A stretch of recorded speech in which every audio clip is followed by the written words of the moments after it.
Arestado ang isa sa tatlong suspect sa pagnanakaw ng mahigit 20,000 halaga na mga gamit sa isang establishmento sa Angono, Rizal.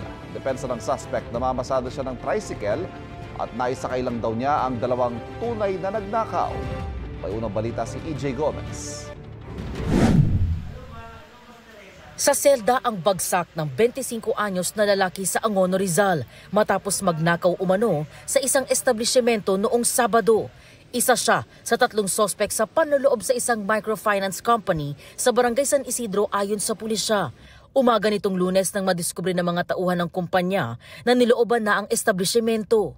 Nakita niya na sinira yung kandado ng gate at nung binuksan niya yung kanilang opisina ay nasira din yung kandado at doon niya na-discover na watak-watak na yung mga gamit. Kabilang sa mga natangay ang isang TV, mga system unit ng computer at router. Binaklas din daw ang CCTV ng establishmento. Natangay rin ang ilang cash na nakalagay sa vault na pwersahang binuksan ng mga nanloob. Mahigit 25,000 pesos ang halaga ng mga gamit na ninakaw ayon sa pulisya. Sa pool sa CCTV sa kahabaan ng Manila East Road, natapat lang ng ninakawang establishmento ang pagtakas ng mga sospek sakay ng isang tricycle. Ang tricycle na ginamit, pagmamay-ari raw ng isa sa mga sospek na namamasada. Nung nag-follow-up operation yung ating Angono Police, ay nakita nila dun sa pilahan ng tricycle dahil tricycle driver itong suspect at isinumbong siya mismo ng kapwa niya tricycle driver dun sa area. Agad inaresto ang suspect na si alias Jomar. Ikaw ay nihuli sa salang pagnanakaw. Depensa ng suspect, namamasada lang siya ng makuna ng CCTV.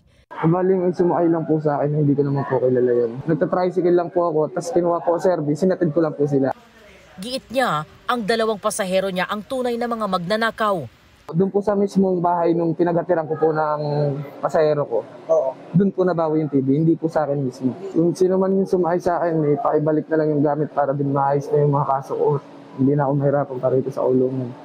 Patuloy ang investigasyon ng pulisya sa insidente, gayon din sa pagtunton sa dalawang nakatakas na salarin. Ito ang unang balita. EJ Gomez para sa GMA Integrated News. Kapuso, huwag magpapahuli sa latest news and updates. Mag-iuna ka sa balita at mag-subscribe sa YouTube channel ng GMA Integrated News.